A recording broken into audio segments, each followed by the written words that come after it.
एक कथा में सुनाता हूं। एक गुरुजी बैठे थे गुफा में, ध्यान कर रहे थे। इतने में एक शिकारी वहां से निकल रहा था। तो शिकारी ने देखा कि भैया गुफा के अंदर गुरुजी बैठे हैं, महाराज जी कोई संत बैठे हैं। था तो वो शिकारी जानवरों को खा जाता था, लेकिन उसकी माँ ने उसको बचपन में कभी बताया कि भैया कभी संत महापुरुष मिले, तिलकधारी कोई मिले, जटाधारी कोई मिले, कोई धोती बगलबंदी में मिले तो उसको प्रणाम करना और कुछ दक्षिणा जरूर देना। तो वो शिकारी उन गुरुजी के पास चला गया और गुरुजी से जाकर के बोले आप यहाँ क्या कर रहे हो? इस गुफा में बैठे हो, कब से भूखे प्यासे होंगे आप, मैं आपके लिए कुछ भोजन ले आता हूं। बोले हाँ, कुछ बढ़िया सा कुछ सामग्री ले आओ। इतने में शिकारी ने क्या किया, एक 12 सिंगा हिरण पकड़ के ले आया और पकड़ करके लाया और गुरुजी के सामने खड़ा करते बोले गुरुजी लो इसको मार दो, आप पकाओ, भोग लगाओ, फिर हमको भी बांट देना। गुरुजी बोले अरे भले आदमी, तो हिरण पकड़ के लाया। लेकिन गुरुजी ने सोचा शिकारी है, शिकारी क्या समझे कि भाई भक्ष नहीं खाना चाहिए। तो गुरुजी ने ऐसा विनोद में कह दिया, अरे हम ये साधारण हिरण नहीं खाते, हम तो ऊंचे और महंगा वाला और श्रेष्ठ गुण वाले हिरण का भोग लगाते हैं। बोले महाराज ये 12 सिंघा है, इससे भी श्रेष्ठ कोई हिरण होता है? बोले हाँ। बोले जरा बताइए तो, आप जो हिरण बोलेंगे मैं वही पकड़ के लाऊंगा अब तो बोले अरे उस हिरण को पकड़ने के लिए तो पूरा संसार भाग रहा, कोई नहीं पकड़ पाया। बोले नहीं नहीं, मुझसे बड़ा शिकारी नहीं है जंगल में कोई, आप आज्ञा करिए, वो जैसा होगा जहां होगा पकड़ के लाऊंगा मैं उसको। आप बताइए तो सही उस गुण के सींग कैसे, उसके पैर कैसे, उसका मुख कैसा, जरा बताइए उसके बारे में, उसका रंग कैसा।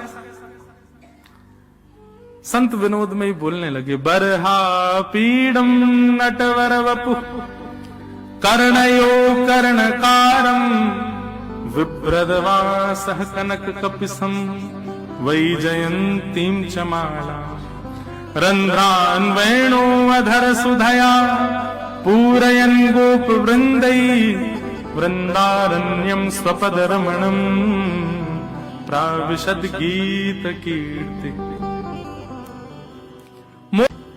मोर मुकुट पहनता है। शिकारी बोला हिरण मोर मुकुट पहनता है? हाँ।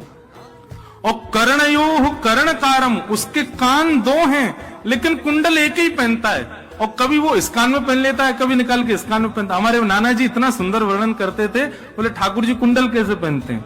तो जैसे ये पुष्प है ना, जैसे आप कभी ग्वारियाओं को देखोगे वो क्या करते हैं, इधर लगा लेते हैं ऐसे, इसको कर्ण फूल कहते हैं।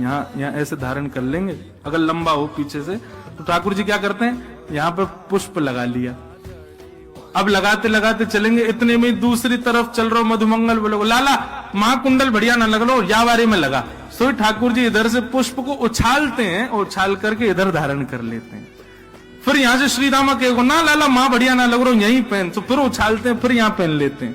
और ठाकुर जी ऐसे हाथ से निकाल के नहीं पहनते, ऐसे उछालते हैं कि वो कान के ऊपर ही आके लगता है। तो कर्णयोः कर्णकारम, बोले कुंडल पहनता कानों में। शिकारी बोला कुंडल पहनने वाला हिरण है? बोले हाँ। मोर मुकुट पहनता है, कानों में कुंडल पहनता है, और विभ्रदवासः कनक कपिसम, पीली पीतांबरी पहनता है। शिकारी बोला भगवान मैं तो इतना बड़ा हो गया, मैंने ऐसा हिरण तो कहीं नहीं देखा। बोले और क्या करता है? बोले वही जयंतीम च मालाम, वैजंती माला पहनता है। और सबसे श्रेष्ठ उसका गुण क्या है? बोले रंध्रान वेणु अधर सुधया, बोले अपनी कोमल कर उंगलियों से आच्छादित करता हुआ छिद्रों को वेणु बजाता है। आहा, शिकारी तो भाव विभोर हो गया, बोले भगवान ये हिरण वेणु भी बजाता है? बोले हाँ। रंध्रान वेणु वदर सुदया पूरयन गोप वृंदई वृंदारण्यम स्वपदर्मणम प्राविशद गीत कीर्ति। एक मतवाली सी चाल चलता है, टेढ़ी चाल चलता है, एक पैर के आगे दूसरा पैर नहीं रखता, तिरछा चलता है, ऐसी बांकी अदा में रहता है। हम तो इस हिरण के उपासी हैं, ये मिलेगा तो इसका भोग लगाएंगे।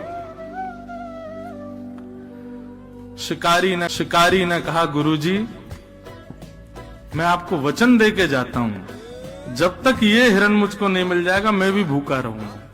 अब तो इसी हिरण को पकड़ के लाऊंगा, पहले आप भोग लगाना, फिर उसी का प्रसाद मुझको दे देना। अब गुरुजी तो अपने ध्यान में चले गए, बोले ठीक है जाओ जाओ जाओ अपना शिकार करो। लेकिन वो शिकारी तो बड़ा सीरियस हो गया, वो तो निकल गया महाराज, जो एक एक गुण लिख लिया था उसने।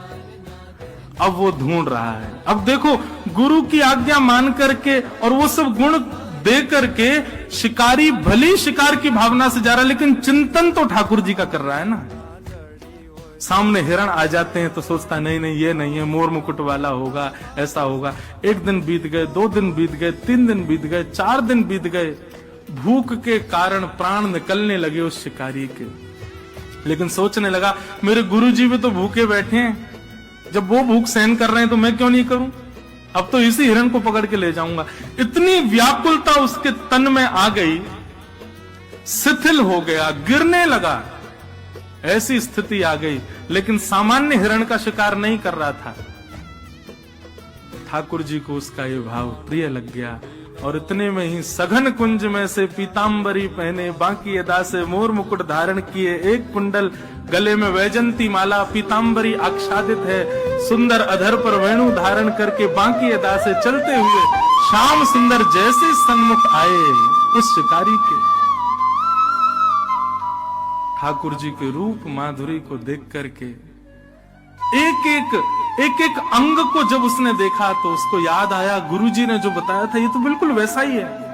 मोर मुकुट पहने, गले में वैजंती माला है, वेणु बजा रहा है, तिरछी चाल चल रहा है, पीतांबरी पहनी है, गले कान में एक कुंडल है। तुरंत अपना जाला उठाया जिससे हिरण को पकड़ता था। ठाकुर जी आगे आगे चल रहे, वो पीछे पीछे चल रहा है, और जैसे ही मौका पाया महाराज जाला फेंक करके ठाकुर जी को उसमें बंदी बनाया और बांध करके जाला कंधे पर टांगा, ले गया गुरुजी के पास। गुरुजी जल्दी बाहर आओ, आपका बताया हुआ हिरण पकड़ के लाया हूं मैं।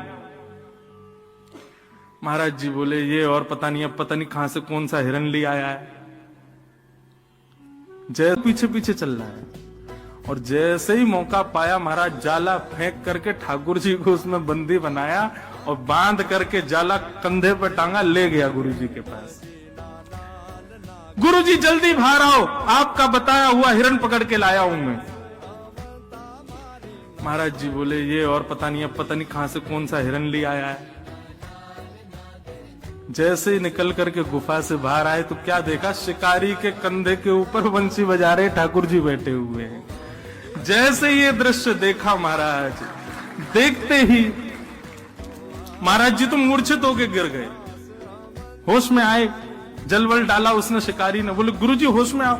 गुरुजी होश में आए, बोले भैया कहां, गुरुजी वो हिरण लेके आऊं, बताओ कहां लगाऊं चूल्हा वूल्हा, इसको पकाएं बढ़िया।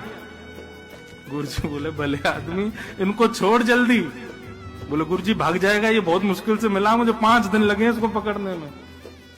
तब गुरुदेव ने आज्ञा की। ठाकुर जी मंद मंद मुस्कुरा रहे थे। ऐसी गुरु की कृपा हुई कि एक शिकारी के हृदय पर शिकार की भावना से ठाकुर जी को ढूंढने गया, ठाकुर जी उसके वश में। तो हे नाथ, आपके नाम में इतनी सामर्थ्य है, आपकी लीला गुण में इतनी सामर्थ्य है कि एक स्वपच प्रजाति का व्यक्ति भी आपकी प्राप्ति कर पाएगा। इसलिए मुझे यही समझ आया कि सबसे श्रेष्ठ संसार में अगर कुछ है तो वो आपका नाम है भगवान।